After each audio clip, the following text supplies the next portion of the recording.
and welcome to Undercurrent. I'm your host, Lucy Marchant. A Senate inquiry looking at the harm being done to children from online pornography closed its submissions last month. The government will now look at what methods could be used to protect Australian children.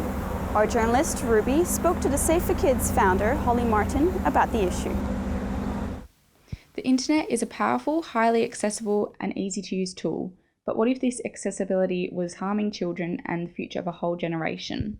The effect and impact that pornography has on children is a widespread and increasing issue that is damaging the lives of many young Australians. We speak to founder and managing director of Safe for Kids, Holly Martin, to find out more. In your submission, you talk about the impact that pornography has on children. Would you say that the impact has become greater? Yeah, definitely. When people think about pornography, when parents think about pornography, they might think back to when they were children and their big brother might have had a Playboy under his bed, or dad might have had some magazines hidden somewhere. But unfortunately, with technology, that's not what children are seeing. Children are seeing very graphic, heinous crimes against women is the pornography that they're seeing. So it's so much greater now. What are some of the consequences that pornography and explicit material has on children? They're acting it out on each other. I've walked into classrooms where, very small children have been simulating sex on each other. The teenagers, when I'm working with them, are describing what they're seeing in these movies, and then, they're really, really graphic scenes, and then they're just saying, "Oh, but miss, it's just so funny." They're really being desensitized to what the images are doing, and they don't realise the impact that it's having on them. 88% of a pornographic movie is violence against women. So, if they think that women, like that sort of thing, they can, be charged with some of the stuff because, if they don't have consent to do what they do, it can have a huge impact. So, and some of the things that are being performed can cause huge damage to the girls. Do you have any ideas or opinions on how to improve and possibly solve this issue? Well, England and Utah in America are the only two places that are taking this problem seriously. The English model is a really powerful one, and I believe that that's one of the models that we should follow, so that if you buy a mobile device in the UK, the telco has already locked it. So if you want to see pornography, you have to go in and prove that you're 18 to be able to access that. So I believe we need to follow the UK model. I believe that we need to have good sex education that includes respect for relationships and a lot of work about consent, starting when children are very young, right the way through school. I believe that we need to have a national survey to see just how many children have viewed porn. I believe that we need to have a national ad campaign about the effects of pornography and to educate parents how to talk to their children about pornography. And do you believe that if the UK model is applied in Australia, that this will make a great difference? It's not going to solve all the problems because, there's already stuff out there. When I'm in remote communities, a lot of the teenagers already have downloaded porn on USB sticks and they swap them like baseball cards. Whether it's a TV or a mobile device, they're all just open. So if we can have the UK model as a starting point, but then we need the other components as well. And what are the focal points of your programs? So we teach an abuse prevention program in schools and childcare centres. We've just written a whole program starting with children from the age from 3 upwards. And so we help the children set up a safety team of 5 adults that they can talk to about anything. We teach them the difference between public and private, and teach them that nobody's allowed to touch their private body parts. We've got songs and sign language and lots of different components to our program. We've related it to children's books that you can use to bring up these sensitive issues with children. So we believe that abuse prevention needs to start when children are 3 and then continue right through their schooling. And do you think that the WA Education Department's programs are outdated, and how so? They're rewriting their protected behaviours programs for schools at the moment, as far as I know, and I'm really keen to have a look at them because I'm hoping that they will include pornography.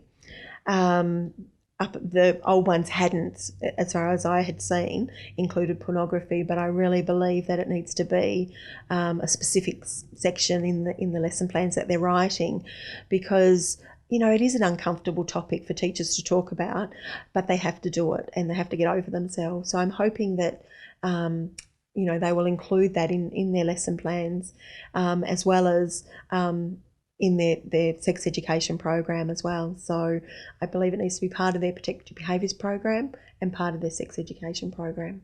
Holly continues to educate schools, childcare centres and communities about child protection through her Safe for Kids programs, and hopes to spread the message nationally and internationally to make a change. I'm Ruby Ginman reporting for Undercurrent. In the past decade, various studies have established a link between artificial lighting and an increased risk of sleep disorders, obesity, heart disease, depression and cancer. Our journalist Laura met with Dr. Pendoli to talk about the health risks. We are at Pendoli Environmental Office, an Australian marine and conservation consultancy. Dr. Pendoli is the chief scientist and the owner. She has a special interest in artificial light pollution, and she tries to make people aware of the risk for human health.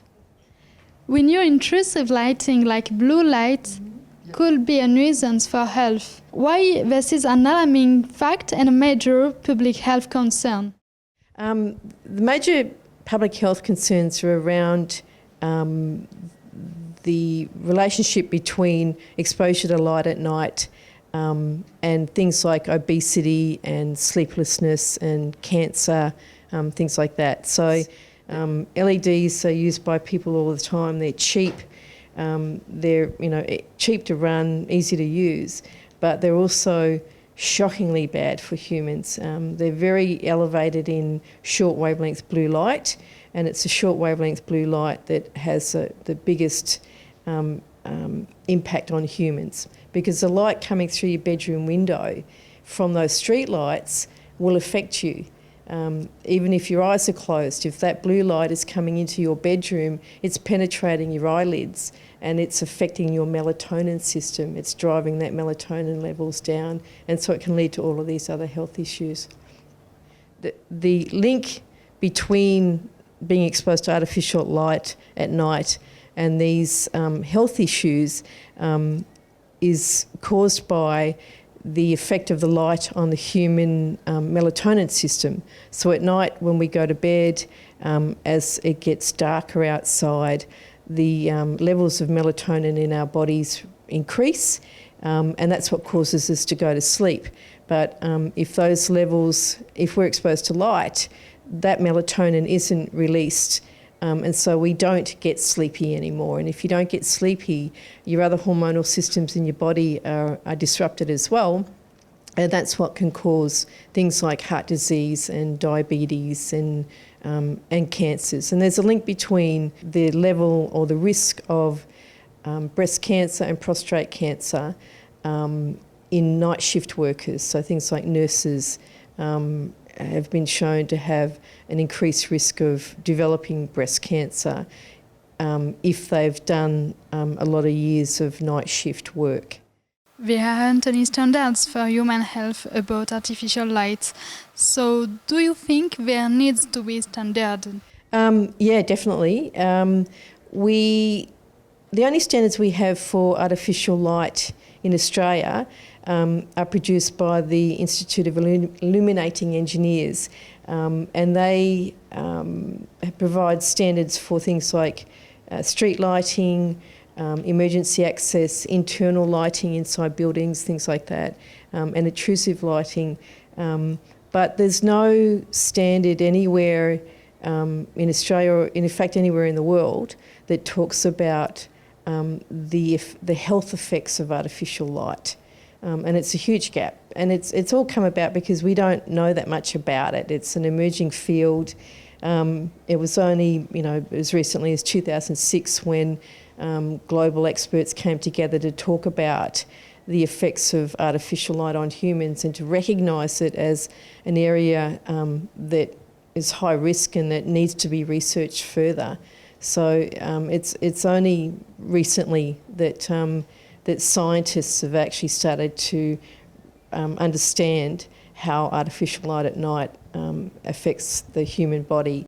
You hosted a seminar for members of Perth Local Government Association. You spoke about the latest technology and techniques to measure light and manage harmful light. Is the government aware of that issue? No, and that's what we found when we did this workshop.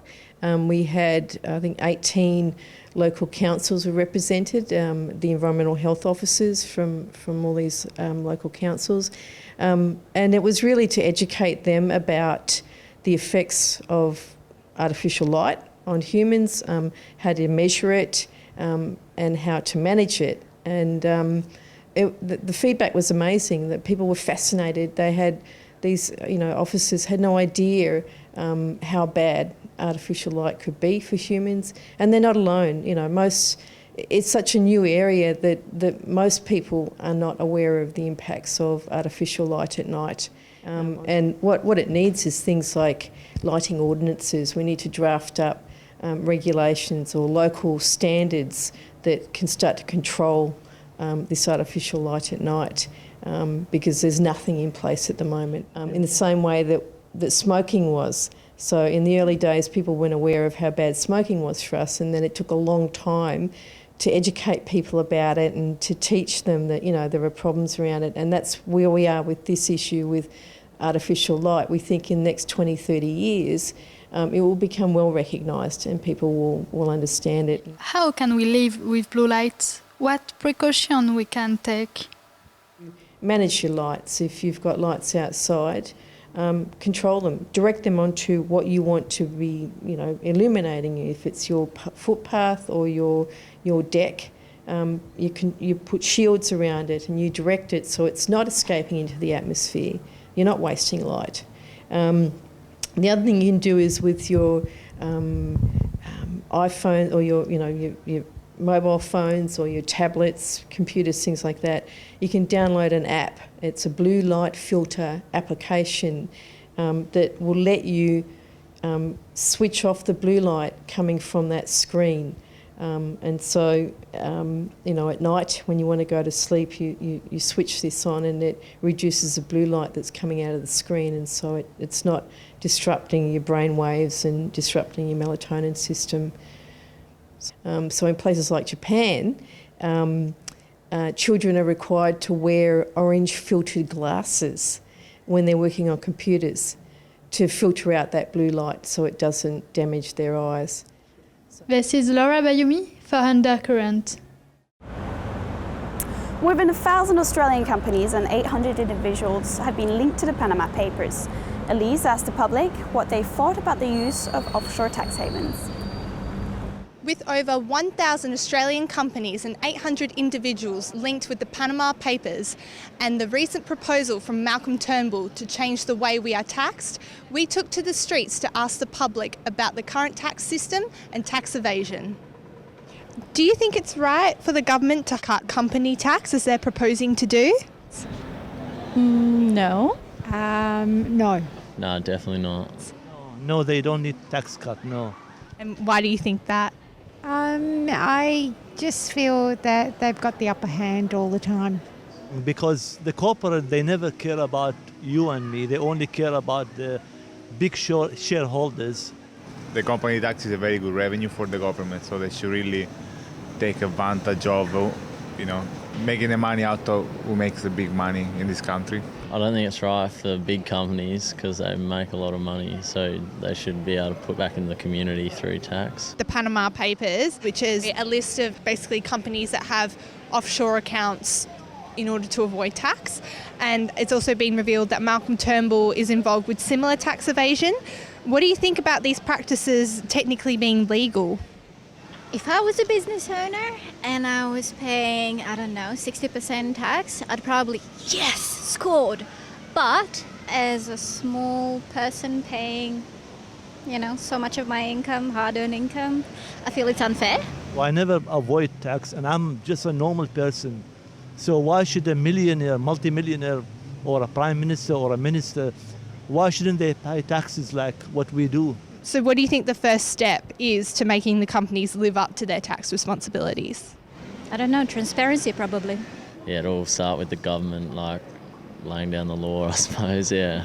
Each nation should have its own a review of the law and try and make it more suitable for their country. We might establish a watchdog specializing in chasing up the corporates. So why should the average worker and low-income earning individual pay tax when companies can avoid it? No, I don't think they should. Well, the obvious answer is they shouldn't. Yeah, there should be equality of some sort. Well, it's not right. They shouldn't have to if companies can avoid it, but if companies are made to, then it does still make sense. I come from Italy, see, where everyone has been avoiding tax for a long time, and look where we are now. So I think as an Australian myself now, it's very important for us to do our part in paying taxes and not get influenced too much by what the big companies do. Otherwise, we can just go into recession and become like Greece and all the rest of the poorest European countries. Elise Van Aken for Undercurrent. Stay with us on West TV. We will be back after a short break for more Undercurrent.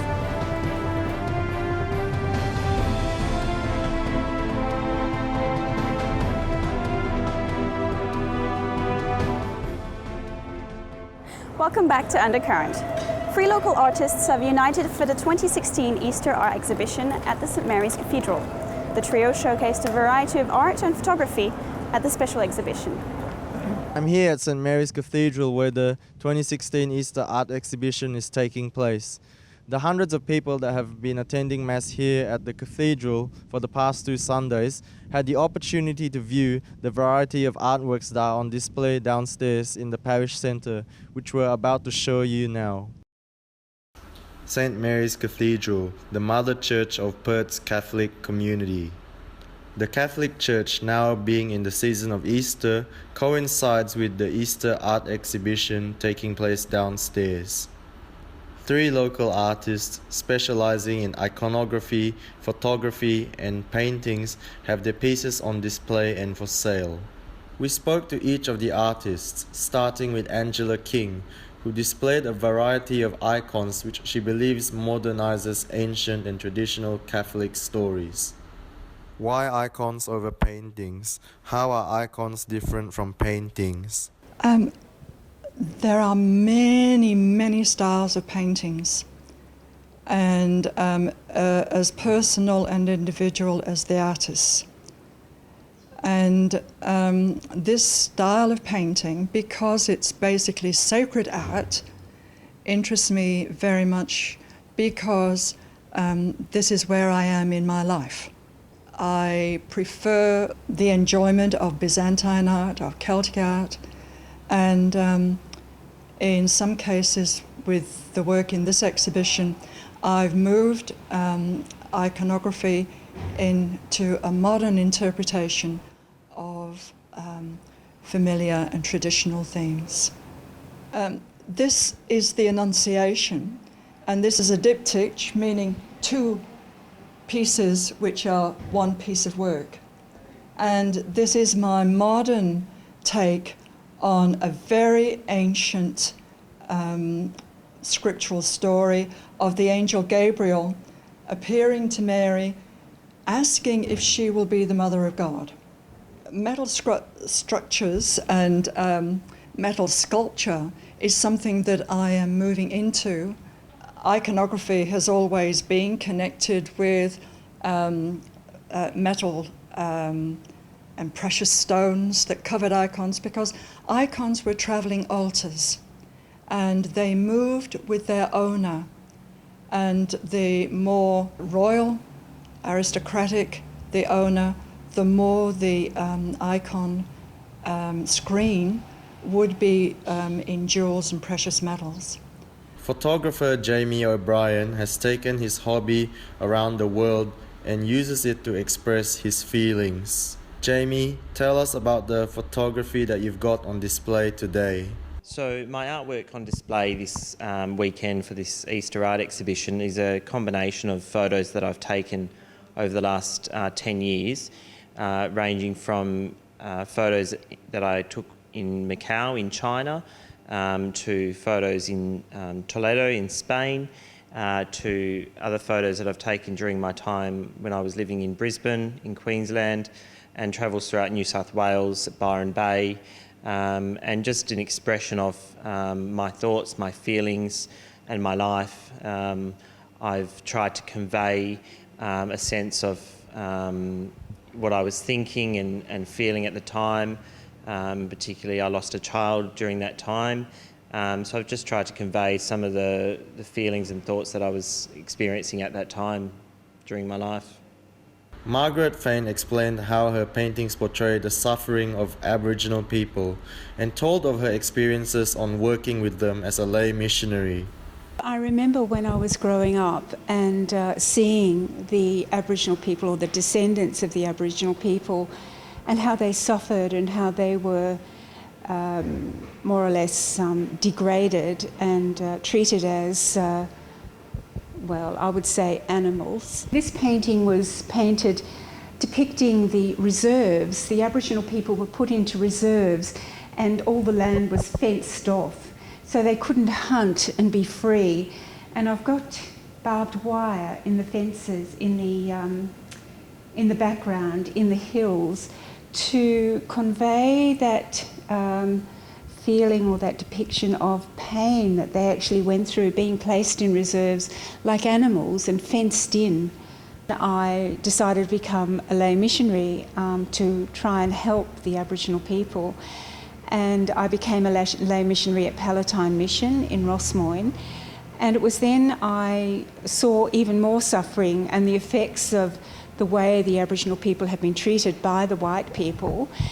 And it was just a natural progression into trying to depict this suffering as a release for my own sufferings, my own pain, when I saw this suffering in these beautiful people. And it is in this way that I've used it as an outlet to not shove it under the carpet, but let people know actually what happened and how dramatic it was. As already explained by Angela, Jamie and Margaret, each of the icons, photos and artworks that you've just seen, each have a significant meaning to them. Visitors to the cathedral will not only see these magnificent pieces of artwork, but also the message that they convey. Michael Soy reporting for Undercurrent. Australia's largest Lego display has come to Perth, an exhibition that has many children and adults excited. I went to Elizabeth Quay to check it out. We're here today at Elizabeth Quay to check out the Brickman experience and to talk to a man whose passion for Lego turned into an exhibition of gigantic proportions. So what is the Brickman experience all about? It's about 5 million Lego bricks put together in some Lego models that hopefully people find are amazing. Fingers crossed. And how did you first get into Lego? So I loved Lego as a little boy. I thought Lego was the bee's knees up until I was about 12. And I found out about football, which took over my life. And it wasn't until my wife and I had twin sons, and being little boys, of course, we had to get back into Lego. And luckily my mum had kept all my Lego from when I was a little boy. So she said, here's your junk back and away you go. So yeah, got back into it that way. So have you built all of these pieces here yourself? About 85% of them have. We have a team, there's 6 of us back in the workshop. Most of these models I've sort of built quite a few years ago, and there's a few which are so big, many of us work on it together. So yeah, the vast majority for sure. How long does it take to build a piece like this one behind you? Yeah, so Ferrari here took me about 3.5 weeks to put together. It was a very difficult model to do because Lego bricks are square and rectangular, and this has got some beautiful curves and stuff on it. So the good thing about Lego though is we get a bit wrong, we can always take the brick off and put it back on again in the right spot. So yeah, about 3 weeks.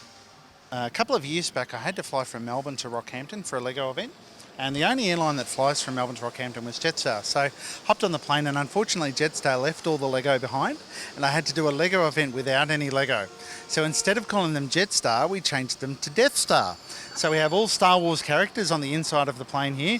So you can see Darth Vader's in business class, of course, and the Emperor's in first class, and all sorts of Star Wars type activity. And their luggage, which you can see on the tail there, of course, is getting lost, just like what happened to my Lego luggage. So this is my Lego Colosseum. It's my favourite model that's here, and the reason it is because Lego bricks are square and rectangular, and to make an oval shape out of square bricks is really quite challenging and difficult. When I built this model a few years ago, it also taught me quite a few techniques that I use in models nowadays. So yeah, this model's a bit of a groundbreaker, and it's also not shy of controversy. So when I built this Lego model, I got some emails from Italian Lego fans that were very crabby with me because an Australian had built it, as opposed to an Italian. Very passionate, of course, the Italians. So yeah, but it's certainly one of my favourite models. And so you're here at Elizabeth Quay. What made you decide to come and do this exhibition here in Perth at Elizabeth Quay? So I was here in February at a shopping centre event here in Perth, and everyone was pestering me saying, Ryan, you need to bring all this awesome stuff over. So I finally got my act into gear and brought it over to Perth. And yeah, we were looking for venues, and someone suggested we've got this new place in Perth. So yeah, check it out. So here we are. So what is involved in setting all of this up here, and I'm assuming you ship it over from over east? Yeah, it's two B-doubles, two big semi-trailers that come over with all of the Lego on it. So it's taken us to do the Lego alone about 2.5 days to set everything up. But there was a couple of days before that of the guys erecting the big top and all the rigging and lighting and all that stuff. So yeah, it's a good week set up. So how long will the exhibition run for? Yeah, it's here until the 20th of April, so basically for school holidays. Hopefully everyone can come down and say hello.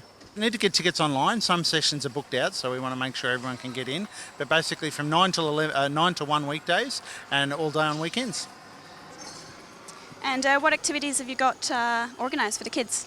Yeah, so not only have we got 60 amazing Lego models, which hopefully people really enjoy, but we've got a good couple of million bricks worth of activities for them to do too. So they have to help us make some Lego masterpieces, and some of their work gets immortalised as well. The exhibition will be running at Elizabeth Quay until April 20. Head over to brickmanexperience.com.au to get your tickets. Lucy Marchant, Undercurrent. You've been watching Undercurrent on West TV. Thank you for your company. We'll see you next time.